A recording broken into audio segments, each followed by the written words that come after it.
I just want to thank Kristen for the invitation. I'd like to thank you for coming out tonight. I hope this will be a time of learning and a time of remembering where we've come from that may help us as we go forward.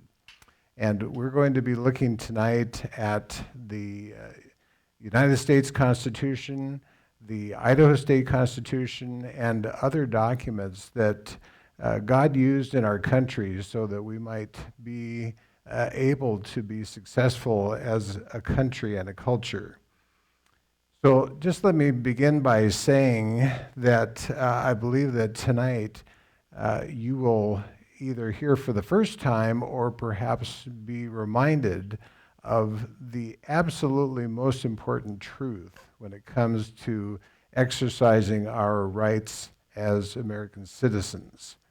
And so let's begin here with a question for which we have a prize. I brought, this is a catechism of the Constitution. In the 1800s, children in school used this in order to learn about the Constitution, and it's a question and answer approach.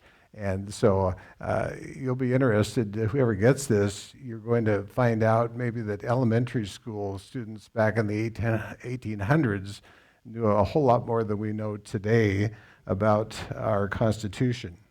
So that's the big giveaway there. So here's the question. Since the year of 1789, using that as a marker on one end, and to the present, in the world, what is the average lifespan of a written constitution? And whoever gets closest to the correct number or gets the number gets this prize.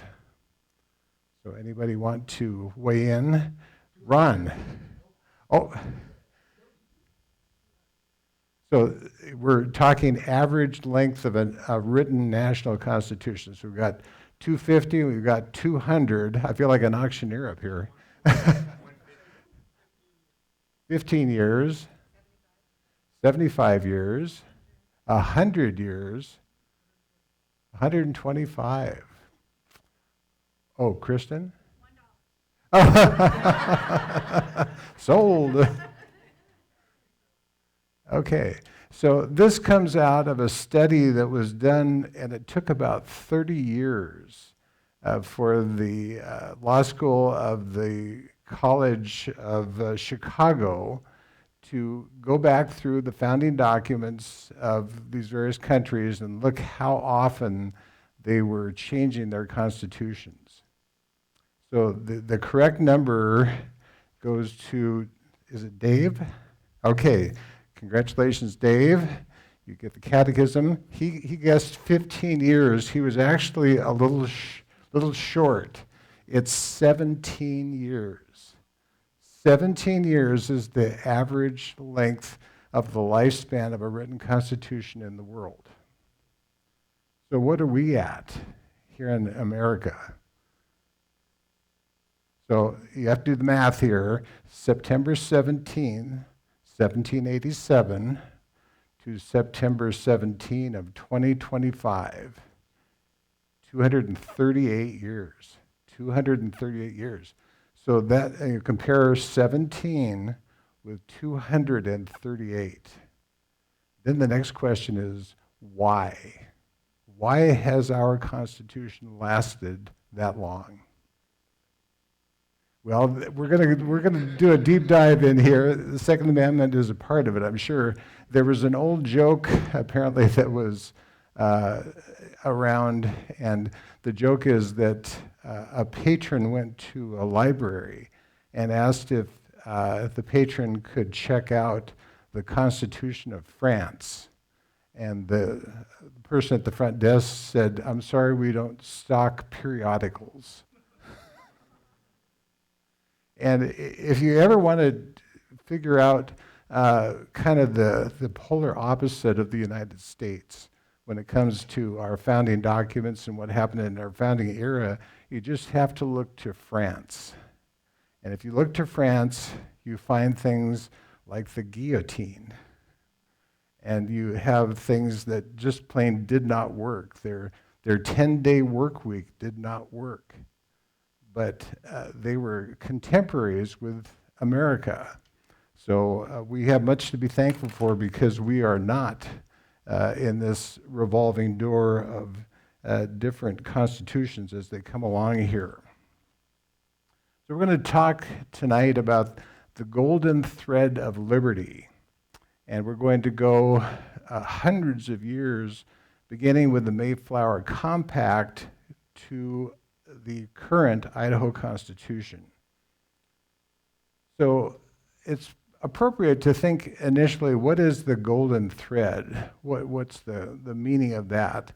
And according to the Oxford Learner's Dictionary, it's an idea or feature that is present in all parts of something, holds it together, and gives it value. And I submit to you that in our American history, we have a golden thread that has been weaved into our history. And that whole concept apparently goes all the way back to Charles Dickens' A Tale of Two Cities. There was Lucy who weaves her golden thread through people's lives, binding them into a better destiny. So this is a concept that is recognized as something that can guide us in the sense that we can begin to see how something is put together and what is woven into it. So we're going to go on this little historical journey to see about the golden thread in American documents, such as our founding documents. So let's go back to 1620, and we're talking now about what is the historic background of America's first governing document. And it was on September 6th of 1620 that the Mayflower, with 102 passengers aboard, set sail from Hampshire, England, for what would become the country of America. And by the way, that is one of the absolute worst times to try to sail the North Atlantic.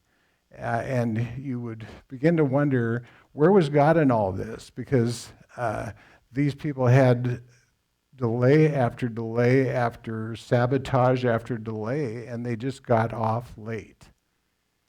So of the 28 adults that were pilgrims that were on board of that ship, the Mayflower, they were far outnumbered by the non-Christians who were on board, and they were referred to by the pilgrims as the strangers.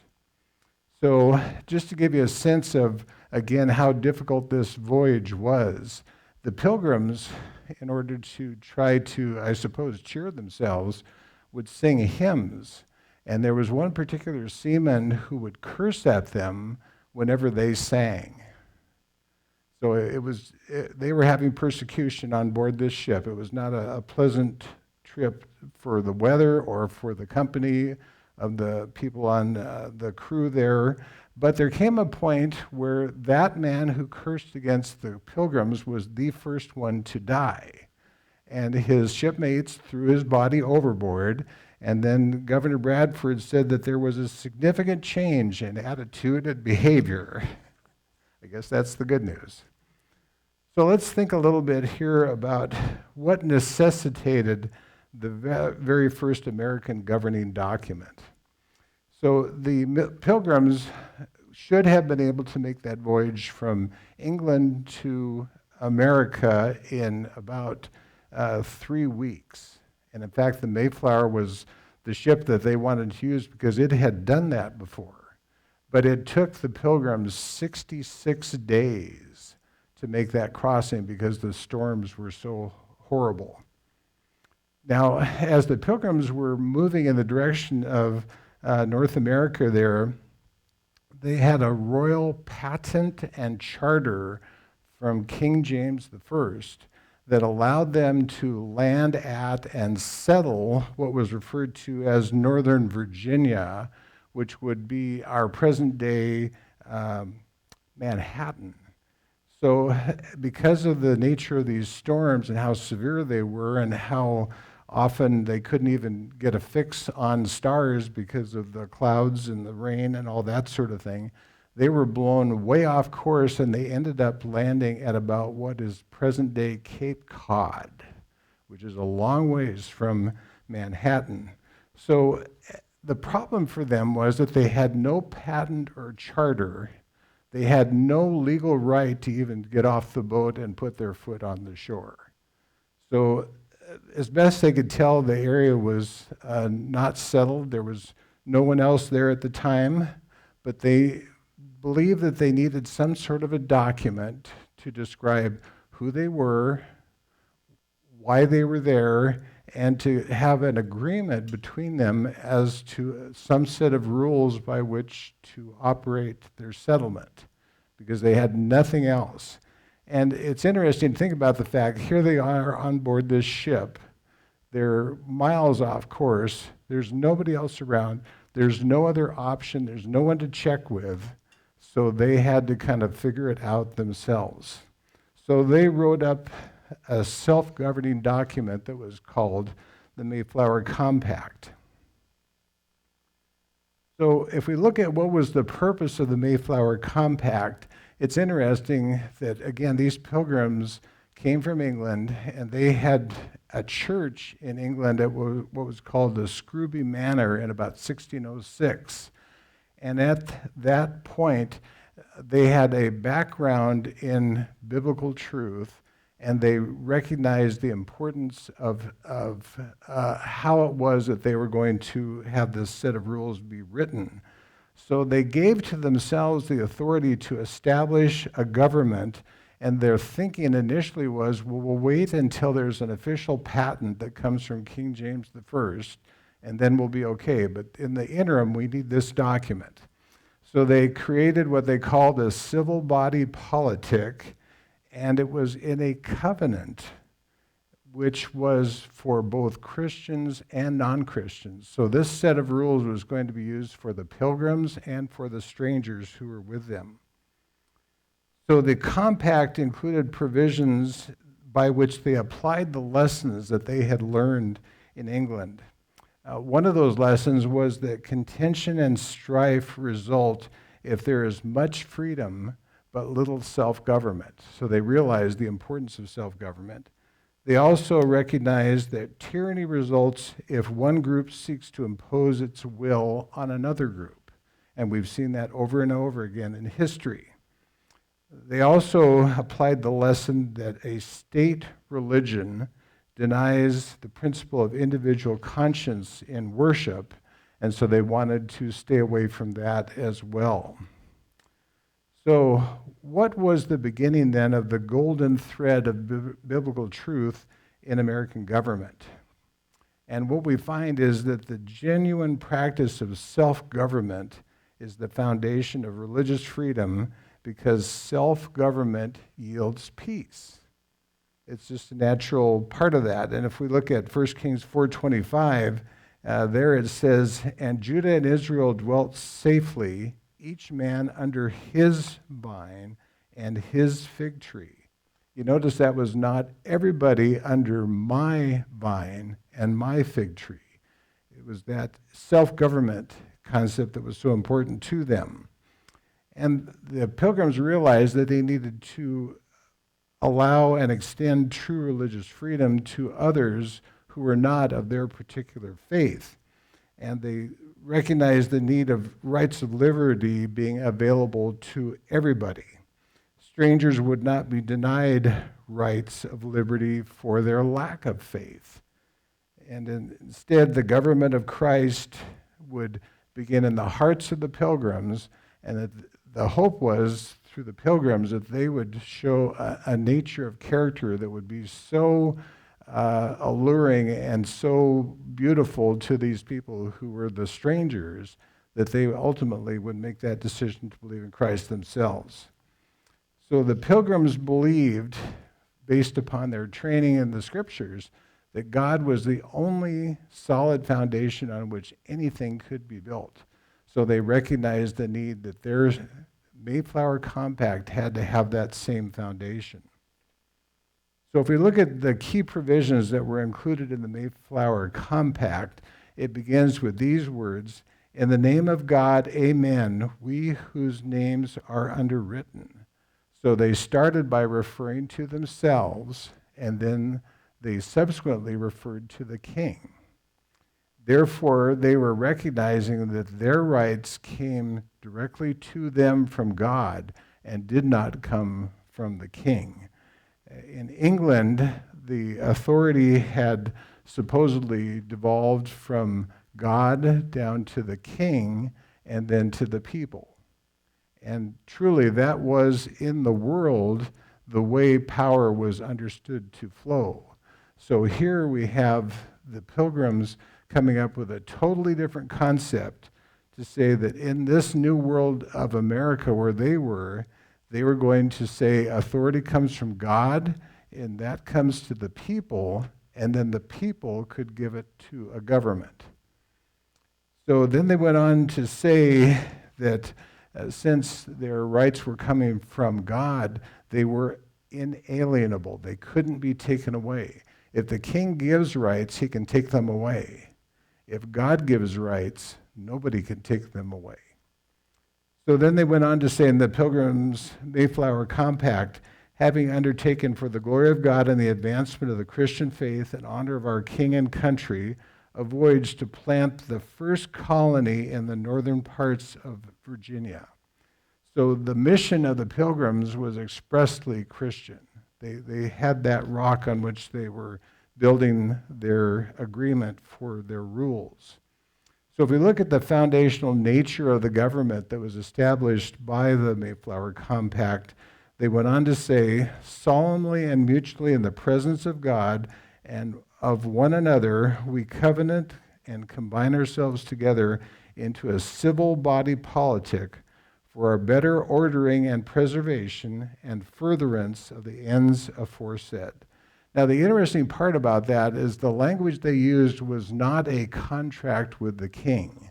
That's what they would have had if they had landed in Northern Virginia or Manhattan. They would have gotten off the boat based upon their contract with the king. But since they were blown off course and they were in a totally new realm and their patent and charter did not apply, they did their own governing document, and that's where they had this covenant to which they voluntarily consented with one another.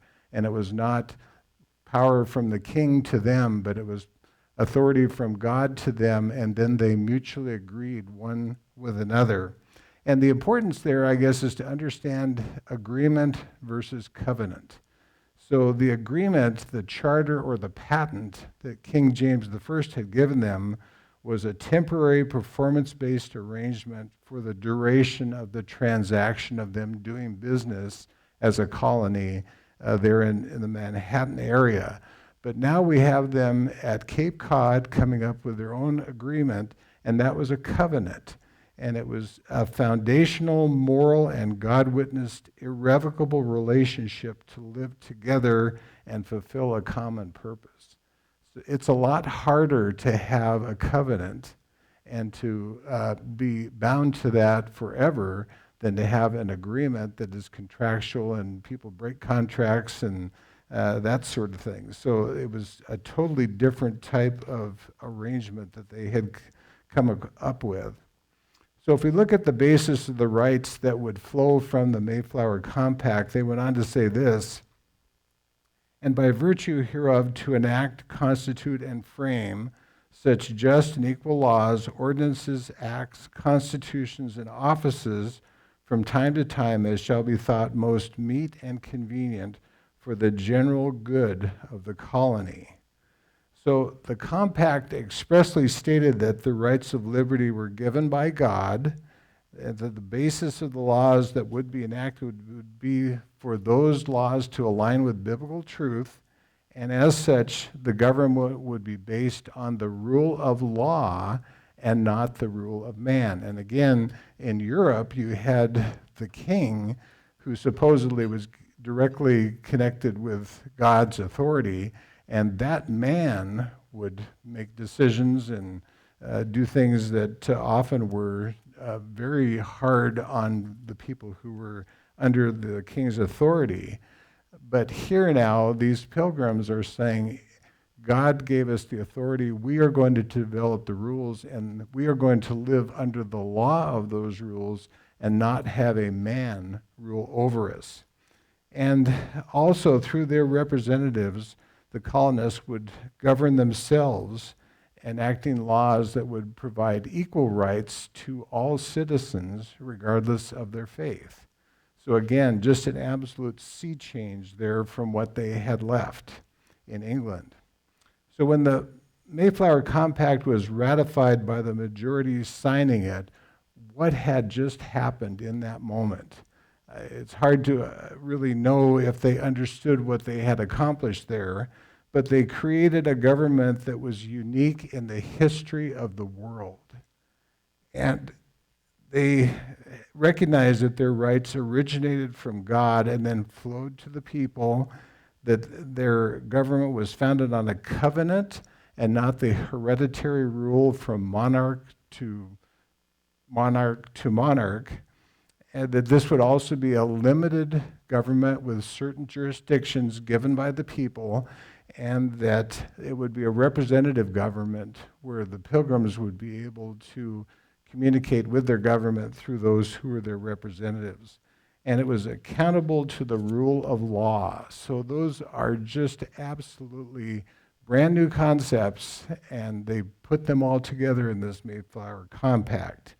So this really was an experiment, in a sense, and it depended upon the colonists being willing and able to fulfill their covenant with God, and that depended on their faith in God's faithfulness. And I would submit to you, I think that was the beginning of this golden thread that I think we will be able to see as we look further up into history here.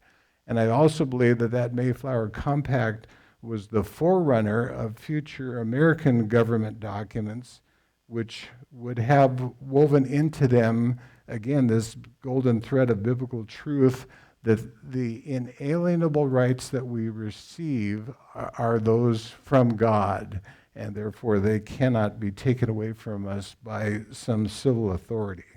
And this is what I would submit to you is the most important truth about our rights as citizens in 2026, is to recognize that we have those rights coming from God, and that has been something that has been uniformly carried on through these various documents.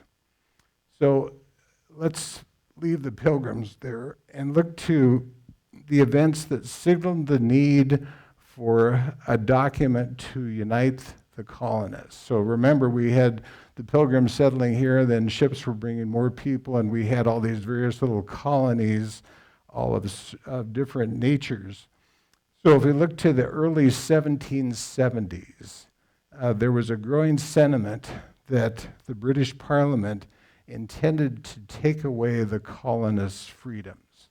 And if you are familiar, there were what were called the Intolerable Acts, where the King of England basically began passing laws in England that would supposedly bind the colonists, and the colonists had no input on those laws whatsoever. And these Intolerable Acts followed on the heels of the Boston Tea Party. So we had the country of England punishing the colonists for what they had done by not allowing the crown to impose this tremendous tariff on tea, and without any input from the colonists whatsoever. So in the spring of 1775, that's when the fighting first began to break out in Massachusetts between the American forces and the British forces. And the king then decided that he would declare a state of open and avowed rebellion. So he was saying that the colonists were rebelling against him, and therefore he just put his boot down on the neck of the colonists in a much greater way. And the colonists then began to have a serious consideration of just breaking ties with Britain in total. And, keeping in mind that this went on for years, we're talking 11 years where they kept trying to work things out with Britain, and Britain just became much more difficult to work with and just continued to put the pressure on the colonies in greater and greater ways. So finally, there came a Continental Congress, and that ended up being the governing body during the American Revolution. And if we look to June 7th of 1776, that's when Virginia's Richard Henry Lee introduced in the Second Continental Congress the resolution proposing independence. So now we're at the breaking point in this relationship with Great Britain. There were 3 committees that were formed by that Second Continental Congress, and one of them was given the task of determining what form of confederation would be attempted as to these many colonies that were in the United States. So as we look to the document that was adopted to provide a government to try to unite these 13 colonies, we look to the Articles of Confederation. And these were adopted by the Second Continental Congress in 1777. And this would have served as America's first constitution. It had 14 articles and concluded with this statement: "And whereas it hath pleased the great governor of the world to incline the hearts of the legislature, we respectively represent in Congress to approve of and to authorize us to ratify the said Articles of Confederation and perpetual union." So the delegates in that Articles of Confederation again recognize this golden thread of God in the formation of this new government. And the colonies were at that point in time, for the first time, referred to as the United States of America in Article 1 of the Articles of Confederation. So this was essentially America's very first constitution. And it didn't last very long because these articles lacked a sufficient grant of power to the central government. So you still had colonies trying to do things that are needed to be done by the federal or central government. And it got so bad at a point that George Washington and others were seriously concerned that the United States was on the brink of collapse as to being any kind of nation in a unified sense. So in May of 1787, the Continental Convention assembled in Philadelphia to revise the Articles of Confederation. But the more they looked into it, they, by June, determined that there was really no way to just simply revise those Articles of Confederation. And instead, they needed to redesign the central government altogether. So if we look to the documents that came out of that committee action and succeeded the Articles of Confederation, there were really 2 documents that came out of that. The first of the 2 documents was the Declaration of Independence. And John Quincy Adams, who was involved in the writing of these founding documents in this era, said this: "The virtue which has been infused into the Constitution of the United States was no other than the concretion, which is the act of growing together or uniting, of those abstract principles which had been first proclaimed in the Declaration of Independence." Then he went on to say, "This was the platform upon which the Constitution of the United States had been erected." So the Declaration is a pivotal document, and it forms the basis, if you will, of the Constitution itself.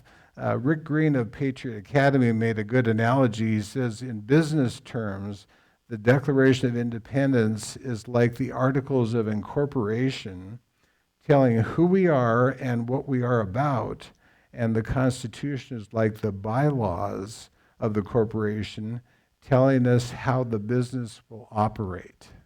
Now, in the business realm, you never just look at the one document and not the other. You look at the Articles of Incorporation, you look at the bylaws, and the bylaws are always looked at in light of the Articles of Incorporation about how the business is supposed to work. And that's a really good analogy for the Declaration and the Constitution. Also, the U.S. Supreme Court said this: the Constitution is but the body and letter of which the Declaration is the thought and spirit. And it is always safe to read the letter of the Constitution in the spirit of the Declaration of Independence. So those two documents are inseparable and tied to one another. So if we look to the Declaration, there are four essential principles that are the framers' formula for lasting liberty. So again, this is the committee. They've started with the Mayflower Compact. They've looked at a little different document with the Articles of Confederation. Neither one of those documents was sufficient for trying to unite all these colonies. So this is what they came up with in the Declaration as the formula or the building blocks for lasting liberty.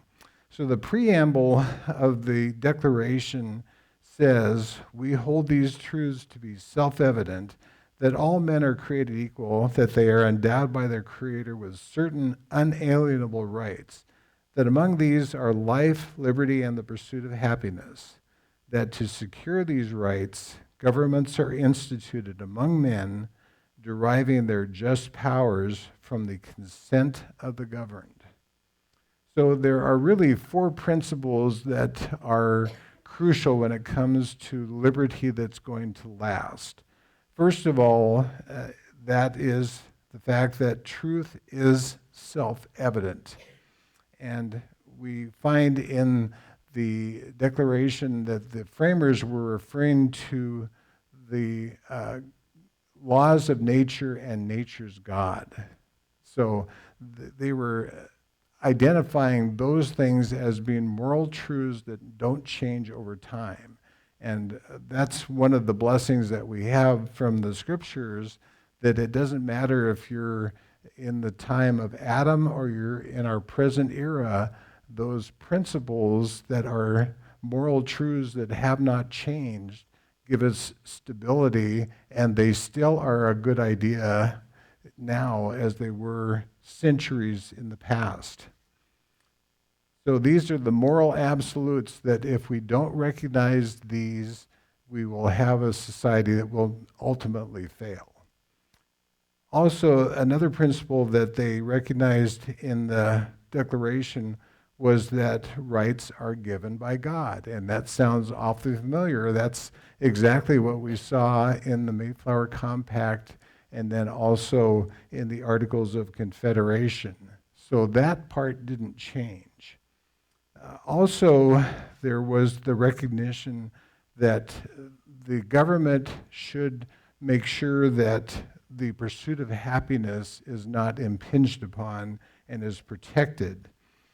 And my understanding of this, as I've researched it, is that this is the liberty that relates to the ownership and use and management of private property. And it's also the concept of free enterprise. It wasn't just this broad, general, let's all be happy sort of a thing. It was really pinned to private property and free enterprise, because if you think about it, that's why that we can have people who are satisfied and well-fed and well-housed and the sorts of things that just allow us to exist in a condition that is a pleasant one. The other principle that they recognized was that this was a government that was going to have to run by the consent of the governed.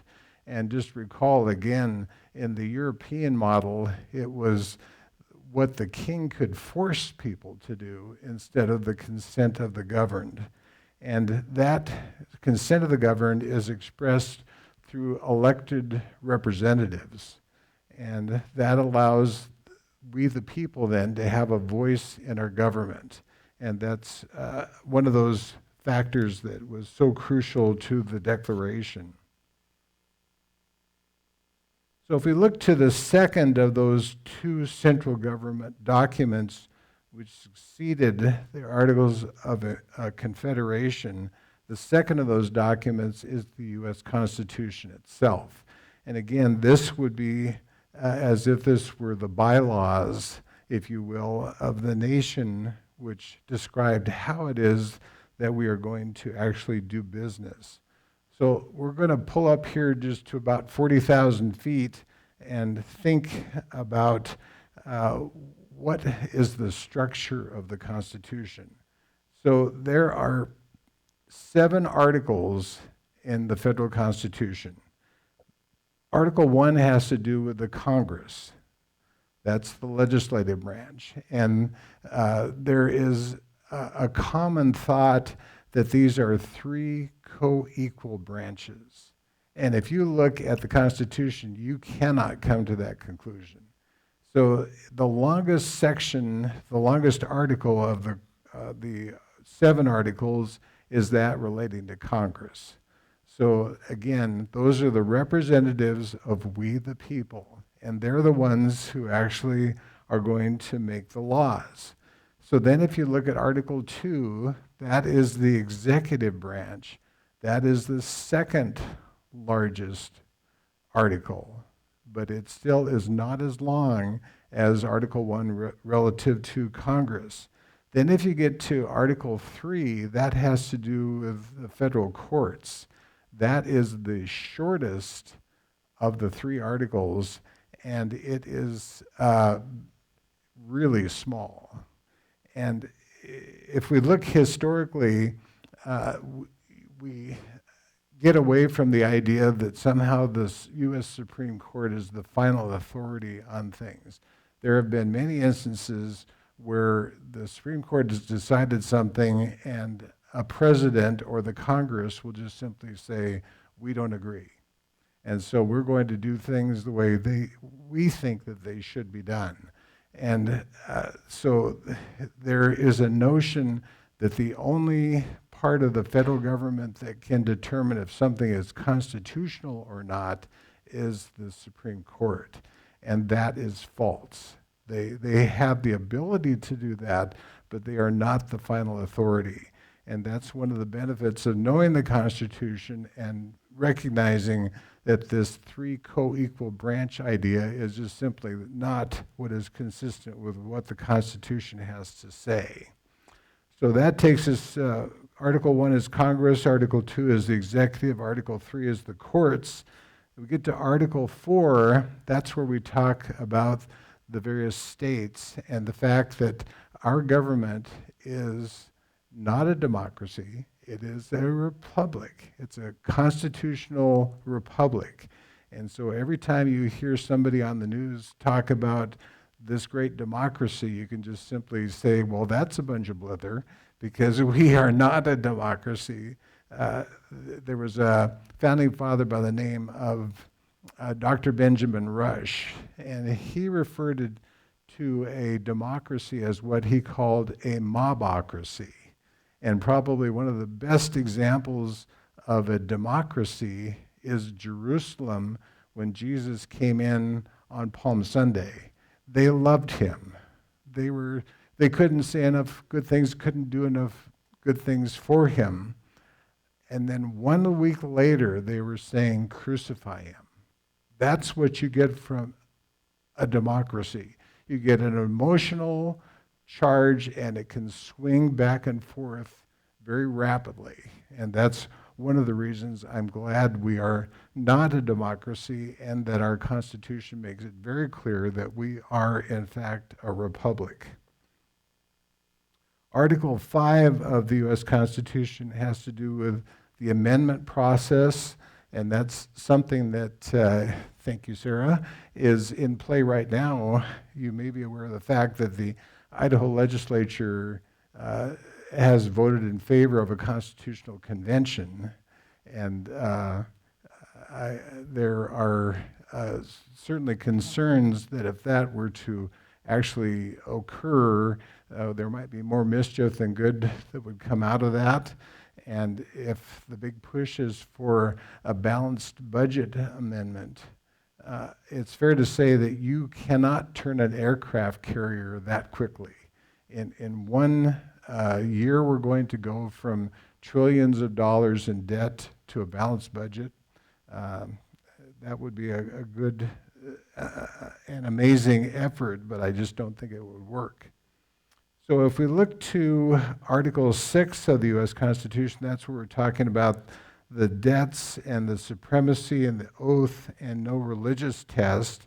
And then Article 7 is just the ratification and attestation of the Constitution itself. So those are the component parts of the Constitution, and there have been 21 amendments, there have been 26 amendments, and they tend to kind of sometimes play off one another. So probably the easiest way to think about amendments is to think about them in terms of buckets. It's kind of, there's a general topic that some of these amendments have to do with. So the first 10 amendments are the Bill of Rights. And then we get to the presidency, and there are several different amendments. We have one that is about the judiciary and suits against states. We have another bucket that has to do with Congress. It has to do with elections of the Senate, terms of those in the Senate, and money. There's another bucket, the 13th and the 14th and the 15th, which ended slavery and established civil rights. Then there are about 4 different voting rights amendments that have to do with race and gender and money and age. Then there's the 16th Amendment, which is probably your favorite, that has to do with income tax. And then the amendments 18 and 21, they kind of went back and forth on this issue of whether alcohol would be banned or not. So those are kind of the buckets. And then if we look at the U.S. Constitution's Bill of Rights, which are the first through the 10th amendments, we have the First Amendment, which has to do with religion, speech, press, assembly, and petition. Then the Second Amendment, which is a favorite, is the individual right to bear arms. The Third Amendment has to do with quartering of troops, which in part was, I think, a stinging memory from the British when they could force that on the colonies. Then the Fourth Amendment has to do with searches and seizures. The Fifth Amendment has to do with a lot of court items such as grand jury, double jeopardy, self-incrimination, due process, and the private property taking clause. Then you've got the Sixth Amendment, which has to do with criminal trials requiring a speedy public trial and witnesses and providing for legal representation. Then the Seventh Amendment has to do with civil jury trials. The Eighth Amendment is no excessive fines or bail and no cruel or unusual punishment. The Ninth Amendment has to do with individual rights not enumerated or limited. And then the 10th Amendment has to do with the federal power being limited and enumerated. And the rest is left to the states and the people. So if we look at a couple of practices, if you will, that must exist in the people of America for the Constitution to work. We go to a couple of founding fathers. George Washington, in his 1796 farewell address after he had completed his second term as president, said this: "Of all the dispositions and habits which lead to political prosperity, religion and morality are indispensable supports." So he's saying if you want this government to last, you have to have religion, and morality. If you do not have that, this government will not last. He went on to say, in vain that man would claim the tribute of patriotism who should labor to subvert these great pillars of human happiness, these firmest props of the duties of men and citizens. So he was saying, essentially, if you say you're a patriot and you don't agree that religion and morality are necessary for this Constitution, you shouldn't even use that word. Then John Adams, in his 1798 address to the Massachusetts militia, said this: our Constitution was made only for a moral and religious people. It is wholly inadequate to the government of any other. The problem being, in essence, if we recognize that our rights come from God, if we don't utilize those rights with that truly being the basis of our thinking, we will abuse those rights. And regrettably, we have seen that way too often in our culture. So one of the things that the U.S. Constitution provides for here is the Supremacy Clause, and the failure of the Articles of Confederation was just that we have the problem that if you're going to have a cohesive group of states, there has to be some centralized governmental authority who will take care of some of those things that really can't be done by the states. So Article 6, Clause 2 is called by some as the linchpin clause, and it establishes the U.S. Constitution, federal statutes, and U.S. treaties as the supreme law of the land. So that's going to be binding on the states. So there's one of those things, we often will be a little ho-hum about a treaty, but we have to recognize that according to the Constitution, whatever that treaty says, that's going to be the supreme law of the land, just like the Constitution itself. So this Supremacy Clause also binds the judges in state courts that they cannot do things that do not align with what the federal government has stated in these various laws, which again just reminds us how important it is for us to be alert to what's going on in the federal system, because there's that trickle-down effect to what happens in our legal systems as well. So this clause of the Supremacy Clause was the response to the problem in the Articles of Confederation that they lacked any provision that declared that federal law was going to actually be superior to any conflicting state law. And the clause was the subject of intense debate by the Founding Fathers, and there were basically two sides of the debate. One side was the Federalists, such as Alexander Hamilton. He was the primary author of the Federalist Papers, and he was trying to explain how he thought this should work. And then you had the group that were the Anti-Federalists, and one of the examples of that would be Patrick Henry, who feared that the federal government would become too powerful. So I'll leave that one to you to figure out who had the better side of that debate. So the Founding Fathers recognized that there would need to be checks and balances on the Supremacy Clause. Otherwise, it would just be too big of a hammer. So in the Federalist system, there is a separation of powers. You have the executive, the legislative, and the judicial branches. And it's interesting, if you look to the writings of the Founding Fathers, they based that very much on the Old Testament verses that talked about the depravity of man. They recognized that any particular person who has too much power is likely to have problems. And those problems are then a ripple effect to all of us.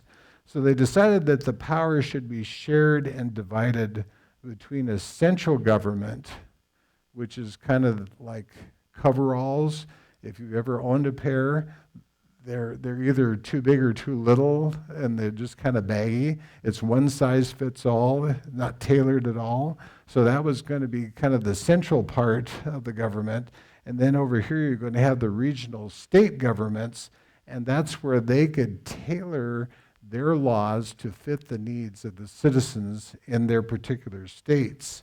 And that way, the priorities and cultural values of people in a particular state could be reflected in their laws, even though they could not be reflected in the federal laws. And initially, the U.S. Constitution was designed to limit the power of the federal government and promote the rights of the states and the people. The federal government very much had a role, but it was supposed to stay within that role. Then you had the 10th Amendment that was adopted to say the powers not delegated to the United States by the convention, the powers not delegated to the United States by the Constitution nor prohibited by it to the states are reserved to the states respectively or to the people. So that 10th Amendment was supposed to clarify that the federal government could only exercise such powers as were enumerated to it in the U.S. Constitution, and the flip side of that was that the states would retain authority to exercise any non-enumerated powers. So if we try to establish what is the lane, if you will, that the federal government is supposed to operate in, that's where we go to Article 1, Section 8. And it's the one that identifies what are the enumerated powers of the government. So anybody have any sense of how many powers are enumerated to the federal government in terms of number? Okay, good eyes there. Yeah, 18. There are 18. There are only 18. There are not more than 18. And the 18 mean what they mean. And if you look, for instance, at those 18 enumerated powers, you will not see the word education anywhere. Just saying. Yeah, good point. So you do have these enumerated powers that are granted to Congress, and they are very specific. Like Congress is the one that coins money. Congress is the one that has the Postal Service. Congress is the one that can only declare war. So those are very clear. The complicating factor comes from other enumerated powers that are less specific. And they are things like the General Welfare Clause, the Commerce Clause, and the Necessary and Proper Clause. And the misinterpretation of these less specific clauses is the thing that has conflicted with the Founding Fathers' intentions for a limited and defined scope of federal government powers and the importance of state powers. So when the Founding Fathers wrote about the constitutional lane of the federal government, you would think that would be pretty persuasive to us. They're the ones who wrote the document. They're the ones who formulated these ideas. So what they have to say should be very instructive to us. One of those is Alexander Hamilton, and he said, "It may be affirmed with perfect confidence that the constitutional operation of the intended government would be precisely the same if these clauses," and he was referring specifically to the Necessary and Proper Clause and the Supremacy Clause, if those clauses were entirely obliterated as if they were repeated in each article. They are only declaratory of a truth which would have resulted by a necessary and unavoidable implication from the very act of constituting a federal government and vesting it with certain specified powers. So Alexander Hamilton is simply saying, if you look at those non-specific clauses, they are unnecessary. They're superfluous. They're just simply saying what the Constitution says anyway. And then Thomas Jefferson said this, I consider the foundation of the Constitution as laid on this ground that, quote, all powers not delegated to the United States by the Constitution nor prohibited by it to the states are reserved to the states or the people, end quote. So that is his summary of what this lane of the federal government should be all about. And it is not very mysterious. It's just simply look at the words, do what they say, and we'll all do a whole lot better. So with that background, what are some of the takeaways for states keeping the federal government in its lane? And one of those I would submit is that any overreach by the federal government beyond the enumerated powers is overreach in the direction of an authoritarian central government. There's no place for that to happen. Overreach is always going to be wrong. Another principle is that whether the overreach results from a lack of understanding or bad motives does not change the necessary path forward. So it really doesn't matter if somebody just doesn't understand what's going on or if they've got some agenda that they're trying to force that is a problem. We really don't have to get caught up in that. We just know that overreach is bad every time it happens. State policymakers need to realize and remember that they have the constitutional authority and duty to seek to counter federal overreach every time it is attempted. It's one of those things, we don't lose our rights usually by overnight, just there's a sea change. It's a constant little erosion over time. And if we don't stop it when it starts, it's going to simply continue. And also, to keep the federal government in its lane, we have to have constant vigilance and consistent response to protect citizens' liberties, safeguard states' rights, and seek to reestablish the founders' design for federalism. We have to be consistently aware of what's going on in the federal government. And anytime the federal government starts getting outside of its lane, we've got to do something about it, or it will just simply get worse over time. So let's now move from the federal constitution to the state constitution.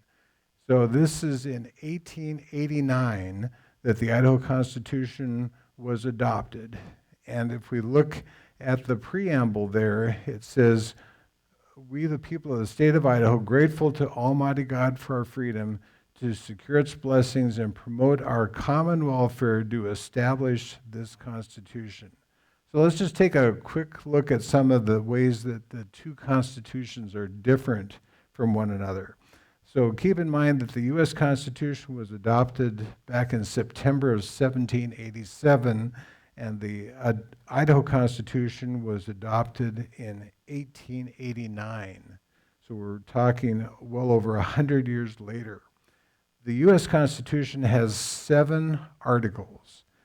The Idaho Constitution has 21.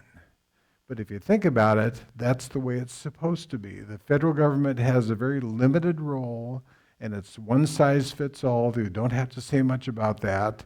But then you get to a state constitution, that's going to be tailored to the culture and the priorities of the people in the state of Idaho, and that's why, in part, there are so many articles. It's interesting that both of these are still original constitutions. So both the U.S. Constitution and the Idaho Constitution have remained the same. There have been 2 attempts in the state of Idaho to totally rewrite the Constitution, and both of those have been blocked by the people. So I think that's it speaks well of the fact that we're not going to try to be progressives and somehow think that we can do better. If the document is good and solid, let's amend it as necessary, but let's not get rid of it. So if we look at the U.S. Constitution now, there are a total of 27 amendments, and the Idaho Constitution has a total of 136, which again, that makes sense because over time, the priorities and those things that are important here in the state of Idaho have changed a little bit as culture changes and people changes. That's reflected in the state constitution, which is supposed to be tailored, but the federal constitution has had much less need for amendment because it is supposed to be much more limited as to what the federal government does. Now, the U.S. Constitution has the Bill of Rights as the first 10 amendments, and Idaho, our very first article of the Constitution is what's called Declaration of Rights. So instead of that being postponed to become a bunch of amendments, that is the number one article in the state constitution. So if we look at the Idaho Declaration of Rights, it's interesting, again, the tailoring of things and how it is reflective of people in our state. So for instance, Section 11 of the Idaho Constitution in Article 1 there provides actually stronger language than the Second Amendment when it comes to the right to keep and bear arms, which again I think is reflective of just a stronger emphasis and desire for that here in the state of Idaho as it might contrast with what is there in the federal government. There is also a specific article that guarantees a constitutional right for hunting and fishing and trapping, which again, you don't find anything like that in the federal constitution. So this is a constitutionally protected right for those activities to go on. Also in the Idaho Constitution, there is a right of privacy, and there's some very specific protection for private communications, which again is not something that we see in the federal Constitution as much. And then in the Idaho Constitution, there's also debt protection that is unique to the state of Idaho. Some other things that are interesting here as we look to the preamble, we do have again that reflection. It says, "We the people of the state of Idaho," and then it goes on to say, "grateful to Almighty God for our freedom." So there again is that concept coming up that our rights come from God, and that's what makes them something that cannot be taken away from us by civil authority. So again, now we've seen the golden thread of this biblical truth run all the way from the Mayflower Compact through the Articles of Confederation, through the Declaration and the Constitution, now to our Idaho Constitution. So I think we're on very solid ground. And we definitely want to recognize that our freedoms are blessings from God Himself. And we should be thankful to Him, and we should respect them as being of that quality and nature. There's some other things that are interesting about the Idaho Declaration of Rights, which again are not reflected in the U.S. Bill of Rights. In Section 10 of Article 1 of the Idaho Constitution, there is a right to instruct their representatives, is the way it's stated. So we have a constitutional right to make our voices known to those who represent us in the legislature. Also in Section 17, there's a right to privacy about those private communications. In Section 14, there are some very restrictive provisions that relate to the exercise of eminent domain. So if the government is going to come in and needs to condemn a piece of property for a roadway or something like that, the protections in the Idaho Constitution are far superior to those in the federal Constitution. Also, in Section 12 of Article 1, there's a constitutional provision of the fact that the military is subordinate to civil authorities. So I think that's again reflective of the idea here in Idaho that we recognize that we have the potential need for the military, but they should always operate under the authority of the civil government. So we have an Idaho Constitution that is very well tailored, and it does provide us some benefits over and above those that would be found in the federal Constitution. There are other areas in the Idaho Constitution also that underscore the spirit of liberty here in the state of Idaho. One of those is Article 7, which has a provision for the recall of elected officials except judges. So you don't find that in the federal Constitution, but you do find it in the state, which I would certainly think is indicative of the fact that we are appreciative of our elected officials, but if they start going off the reservation for any reason, we have the ability to recall them and get them replaced with those who will do what they're supposed to do. Also, Article 15 of the Idaho Constitution provides extensive protection for water rights. And those are rights that are extremely important in various areas of the state, because we actually have the lower part of our state is a high arid desert, so those water rights are really important, but there are those constitutional rights that are protected, and there's quite a bit of procedure that has to be done before any water rights are going to be tampered with. Also, according to a 1934 constitutional amendment, we have judicial elections, which, again, in the federal system, you have appointed judges.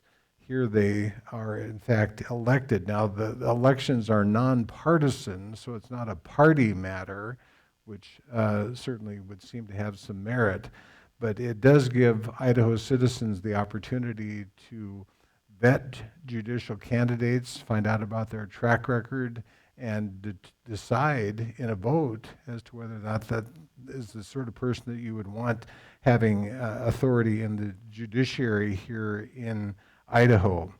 Also in Article 9, there is a State Board of Land Commissioners, and that's a 5-member board involving the governor, the superintendent of public instruction, the secretary of state, the attorney general, and the state controller. And they have a dispersal of authority among those 5 individuals over public lands, and that is supposed to avoid an excessive concentration of power. So instead of having people who are administering this and might be appointed officials, you have elected officials who are taking care of those public lands, which puts them then at a point where we can have a voice in what is going on. If we see somebody on that land board who's not doing a good job, that person can be replaced at the next election, which is far superior to having just administrators who might be appointed and are not subject to the will of the people. Also, here in Idaho, there's an interesting provision, Article 18, that if a county has a particular form of government, the citizens have to approve that. So that is, again, above and beyond what we see in many other states and even the federal system. Generally speaking, there are 2 ways that local government operates. One is what's called a home rule, and that means that cities and counties can pretty much make up their own minds about what they're going to have as their laws and ordinances. And then the other system is called Dillon's rule, and that's where there's authority that comes from the state legislature to a city, from a state legislature to a county, and basically the legislature is setting out the guardrails within which the county and the city have to operate. And that's the system that we have here in the state of Idaho. So it's, from that perspective, a good thing that residents of the county do have the ability to either approve or disapprove any particular form of county government. So those are the sorts of constitutional provisions in the state of Idaho that indicate that there's a spirit of liberty here that has been historic in the state of Idaho and is certainly going to continue as long as we exercise the rights that we have. And I suppose that's worth a little infomercial here. Rights are no good unless you use them.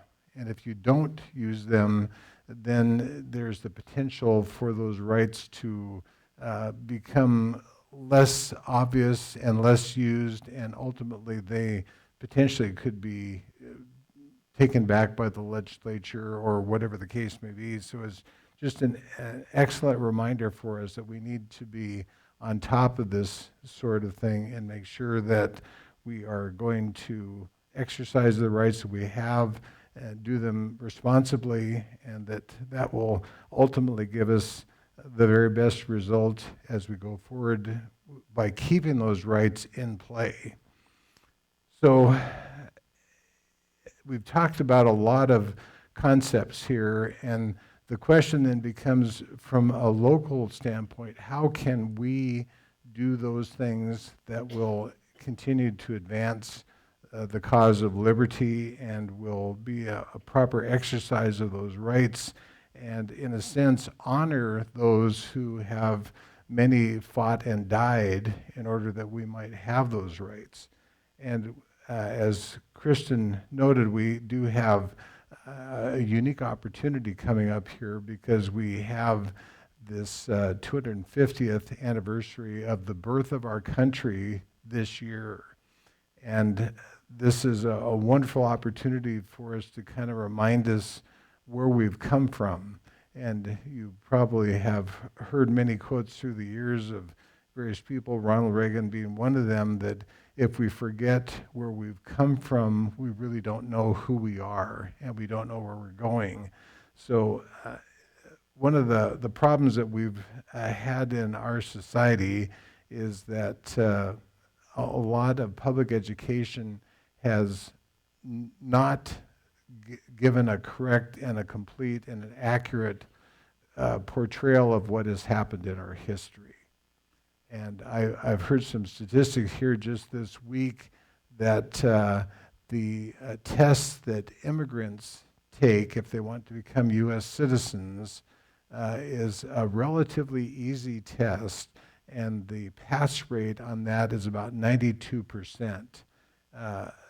But there are some states who have used that test now as a final test when a person graduates from high school in the public context to see what they know about our country. And the pass rate is single digits, which is just phenomenal. So if we don't teach history, which as I understand it, that's one of the few subjects that there is no kind of final exam. So if young people have been in our public education for 12 years and they can't do as well on a citizenship test as an immigrant does who might have just studied for a few months, that's telling us something about our education system. So in terms of kind of coming up with what can we do as a practical matter here in the time to come to try to rebuild liberty, I just have to thank the Patriot Academy. There's been a real push here in the last several months to try to come up with some very practical steps that we can utilize to apply ourselves in these areas of liberty and exercise our rights and to remind ourselves of where we've come from. So this blueprint for rebuilding liberty out of Patriot Academy begins with the idea of building civic literacy. So it's a matter of just exactly what you folks are doing. I applaud you. This is so great that you are interested in what are your rights and what is the historical background of your rights and how should you utilize them in the time going forward. So one of the goals here is just to restore an informed patriotism. Uh, we have much to be thankful for about our country. We have much to be thankful for those who have fought and died to make sure that we would have these freedoms that we do here today. And that's really what patriotism is all about. I'm hearing statistics indicating that a huge percentage of young women supposedly want to leave the United States because they just don't think it's worth living here. They would prefer to go to some other country. I think that's short-sighted on their part. I don't think they really know what they're talking about, but they certainly do not know their history. So if we look about going forward here, what would be an action plan that we could actually try to do something? And there are some free classes that are available that are referred to as Rebuilding Liberty, and it's just basically a video series that talks about our historic background. Who are we? Where did we come from? Why is this nation worth celebrating? And it's just a refreshing way to look at what has happened historically. Also, it's important to remember that we have some things going for us, even in the public school setting, because there is the Constitution Day on September 17th, and we have had pretty good success of getting into schools, especially on that day, to talk about the Constitution and just sometimes even there's some states that have a whole week during that September timeframe where they celebrate the freedoms that we have and where they came from. And really, since we have this 250th birthday celebration coming up, this is something that is in our culture. It's something that we should be able to springboard off of and do some great things. Another idea about rebuilding liberty, as we've talked about, this golden thread of the truth that our rights come from God is something that really requires us to have a God consciousness. And if we're going to restore religious liberty, one of the things we can do is to work with what we've got going for us. So our national motto, "In God We Trust," is something that historically it has been something that is recognized, and it's in many public places around our nation, especially in Washington, D.C. So this is something that we can utilize in the state of Idaho. Here we have a law that says that if somebody presents to a public school a framed "In God We Trust" poster, and if it is not promoting any particular group or any of that sort of thing, anything on it itself, they must put it up on the walls. So it's a wonderful opportunity to just remind people that we are not here by ourselves. We were created, and we will have a time to account for what we do here in this world. And if that were really the way we felt and thought and lived, I think as a culture we would live quite differently. So that's a wonderful opportunity. Several states have been able to adopt laws that had to do with the Bible being a part of the curriculum in schools, and to also have school chaplains, so that if kids have problems and concerns, they have somebody that they could talk to. And this would allow us just to kind of, again, go back to our roots. When we had pilgrims, they were aware of the fact that there were rewards and punishments based upon what they did in this life, and it changed the way they lived their lives. So that's something that we could look forward to as well.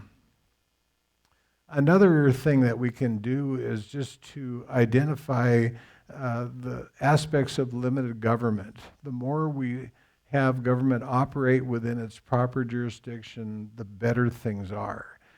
I can't think of a single example of the government doing something that private industry can do where the government does it better or more efficiently. So I may be missing something, but I think that's pretty much across the board there.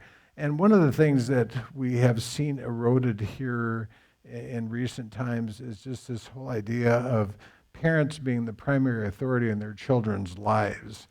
We do not have a need for school systems and child protective services and that trying to inject themselves into situations where parents are able to do what parents should be doing. So we want to support that. We also want to protect property rights against overreach, and that's being alert to what's happening in our cities and our counties relative to planning and zoning to make sure that we are having that proper balance where we have government doing what needs to be done in order to protect people from problems with their neighbors that could be avoided, but we also don't want the government in trying to micromanage things that relate to private property.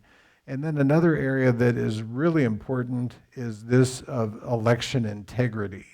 There was a town hall forum down in Kootenai County here just within the last month or so, and the county clerk was saying that the county government is concerned that Kootenai County is getting big enough that they want voting machines.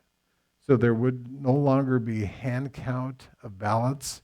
And if you've ever had a computer or a cell phone, you know that they don't always work like they're supposed to, and they can get hacked.